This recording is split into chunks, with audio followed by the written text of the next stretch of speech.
kita sudah sampai pada satu logika, yaitu adalah logika 1 dan 0.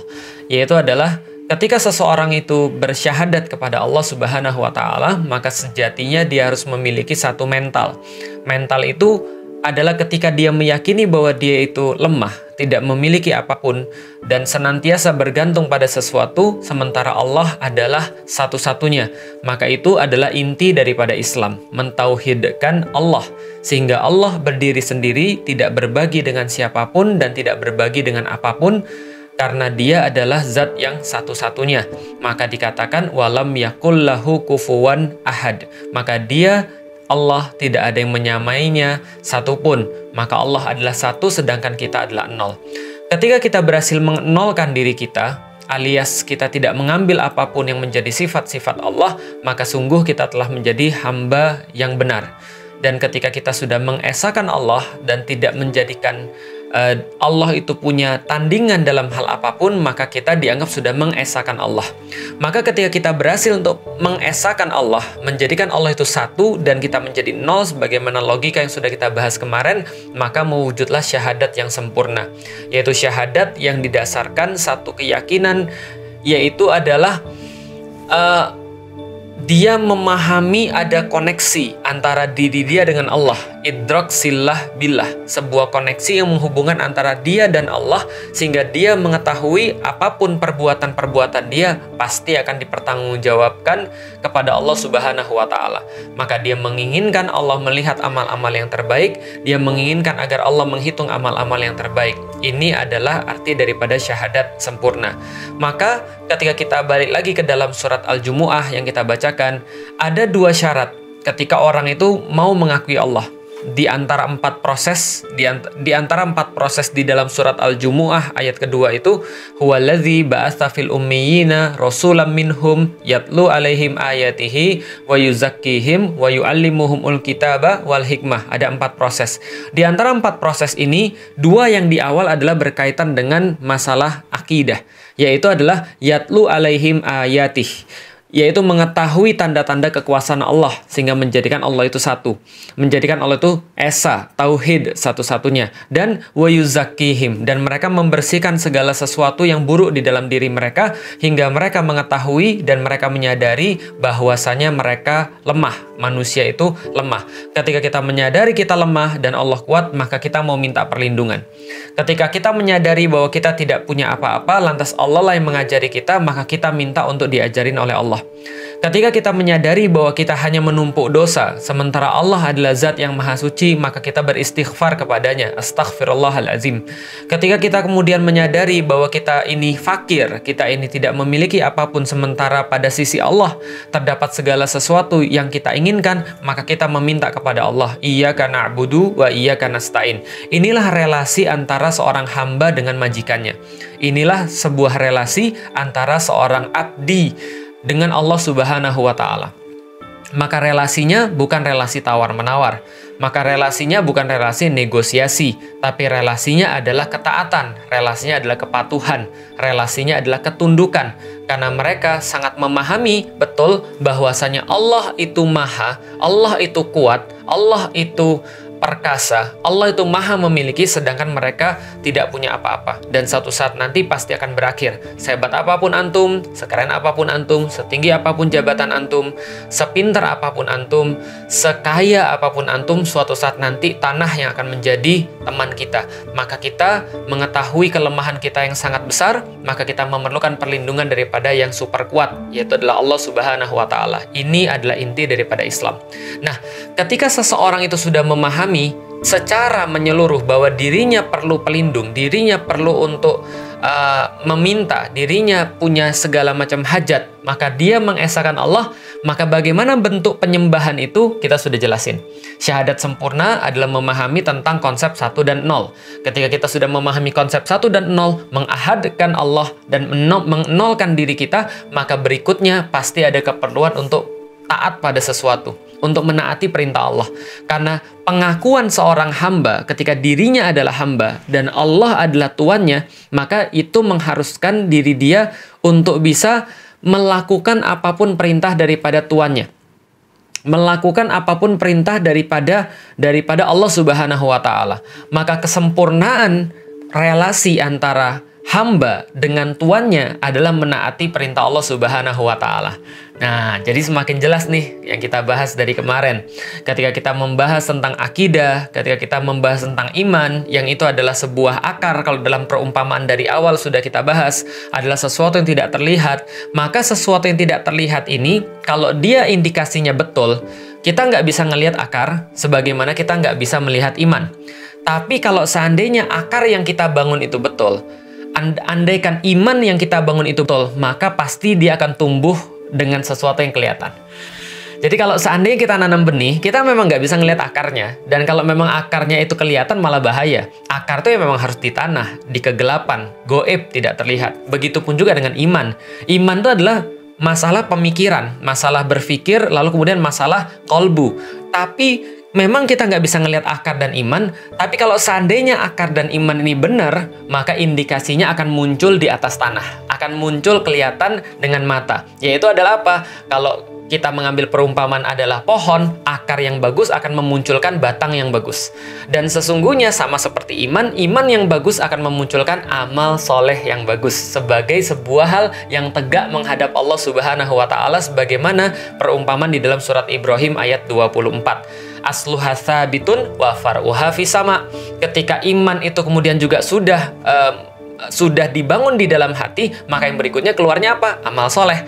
Maka di dalam Al-Quran, innalladzina amanu wa amilus solihat. Innalladzina amanu wa amilus solihat. Udah diulang berapa kali? Termasuk misalnya di dalam perintah-perintah Allah. Ya ayyuhalladzina amanu kutiba alaikumusiyam. Ya ayyuhalladzina amanu kutiba alaikum, apalagi dan segala macamnya. Orang-orang beriman lakukan amal soleh. Orang-orang beriman lakukan amal soleh. Nah, maka ketika seseorang itu sudah beriman pada Allah, dia akan mendapatkan bahwa Allah benar adalah majikannya dia, dan dia adalah hambanya Allah. Relasi majikan dengan hamba ini pasti akan ada sesuatu namanya ketaatan, ketundukan, kepatuhan.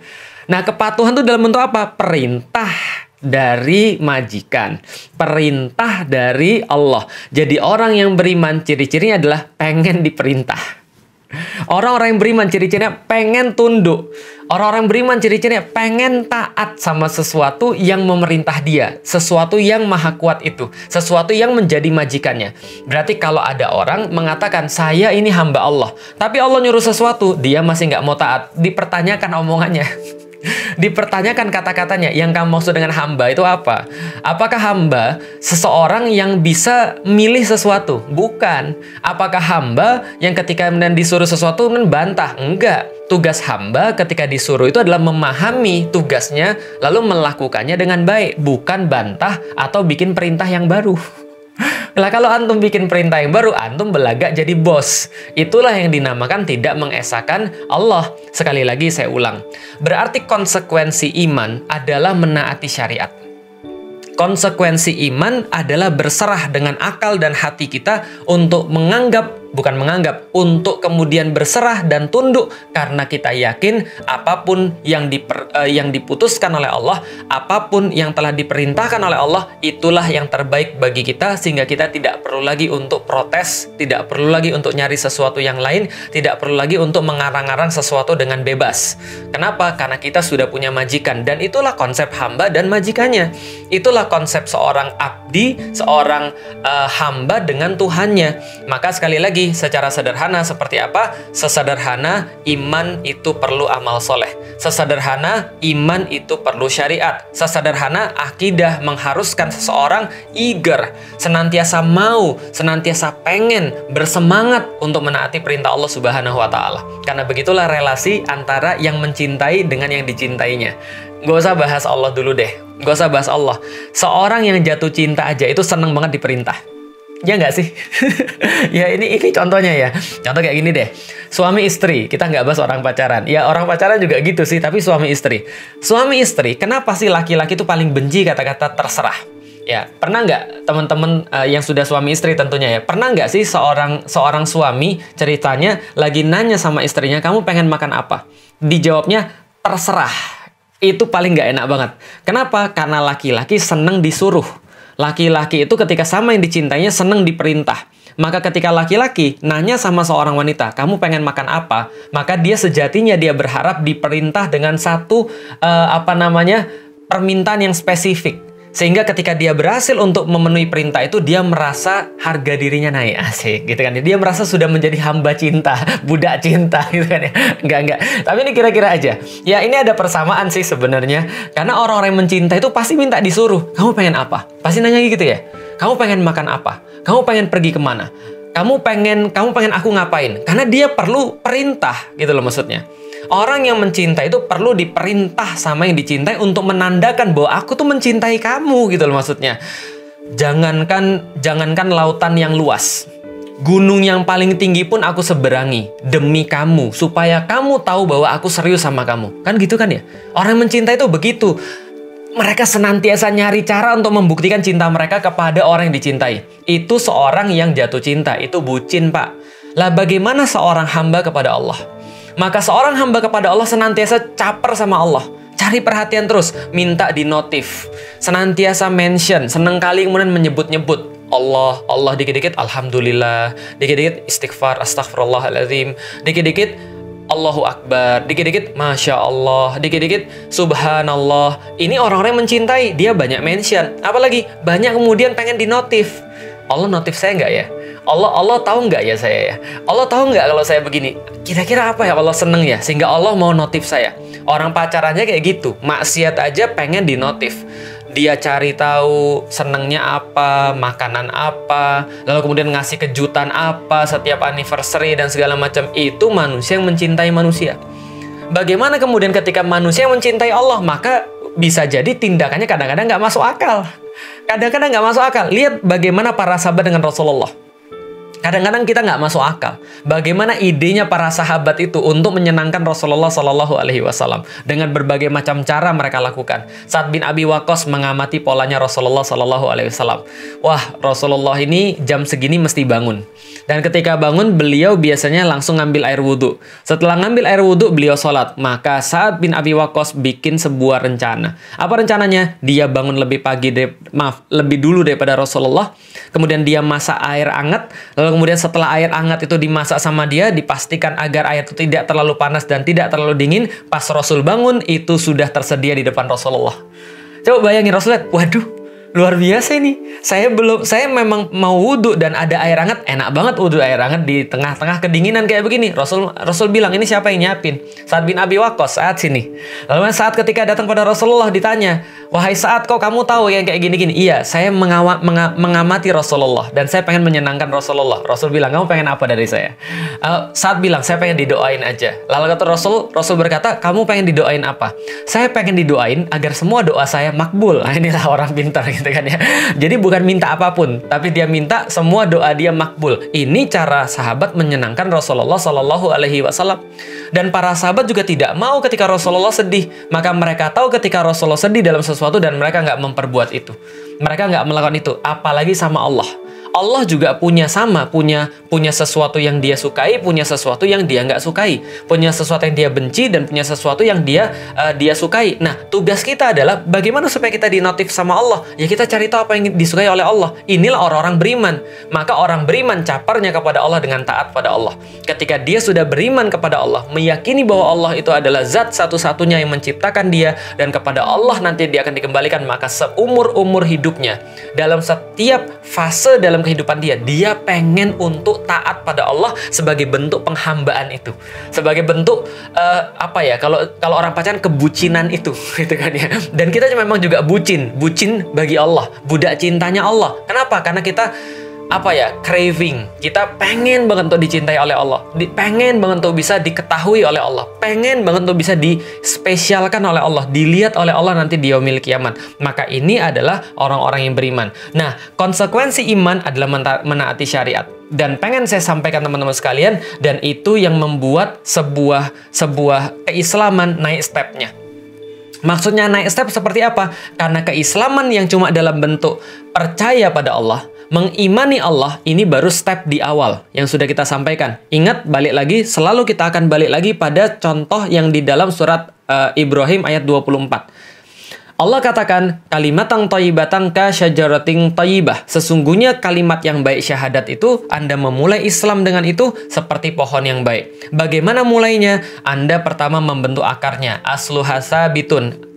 Keimanannya itu yang dibentuk, dan itu adalah level yang pertama. Level up-nya apa? Level up-nya setelah asluha sabitun wa far'uha fis sama. Maka level keduanya dia mulai menampakkan ke depan, dia mulai menumbuhkan batangnya, dia mulai membiarkan dunia untuk melihat bagaimana akar yang telah dia bentuk.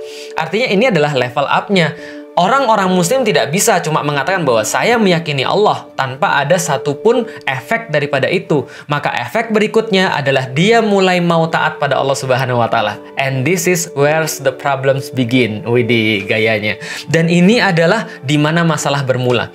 Ketika Anda level up, Anda tidak hanya ingin bahwa Anda beriman pada Allah, tapi keimanan itu membawa Anda ingin untuk menaati Allah. Disitulah masalahnya bermula. Disitulah datang orang-orang nyinyir. Disitulah datang orang-orang stres. Disitulah datang orang-orang yang nanti akan menghalangi. Disitulah datang orang-orang yang bikin masalah. Disitulah orang-orang Quraisy datang di zamannya Rasulullah untuk menyiksa para sahabat. Disitulah orang-orang Quraisy datang untuk menghina Rasulullah dengan kata-kata penyihir, dengan kata-kata orang gila, dengan kata-kata dukun dan seterusnya. Kenapa? Karena Rasulullah mulai menampakkan kecintaannya terhadap Allah dengan amal-amal soleh. Teman-teman sekalian, apa yang kita tahu daripada Rasulullah Sallallahu Alaihi Wasallam? Yang kita tahu daripada Rasulullah Sallallahu Alaihi Wasallam adalah semulia-mulianya bani atau keturunan daripada Nabi Ismail adalah Bani Kinanah. Semulia-mulianya daripada Bani Kinanah adalah orang-orang Quraisy. Semulia-mulianya daripada orang Quraisy adalah Bani Hashim. Semulia-mulianya Bani Hashim adalah seorang yang namanya Muhammad. Dan mereka semua mengakui ketika Nabi Muhammad lahir, maka mereka heboh. Kenapa ini orang dinamai kenapa Muhammad, tidak dengan nama-nama yang biasanya? Maka diterangkan bahwa nama Muhammad ini adalah puji-pujian yang sangat banyak.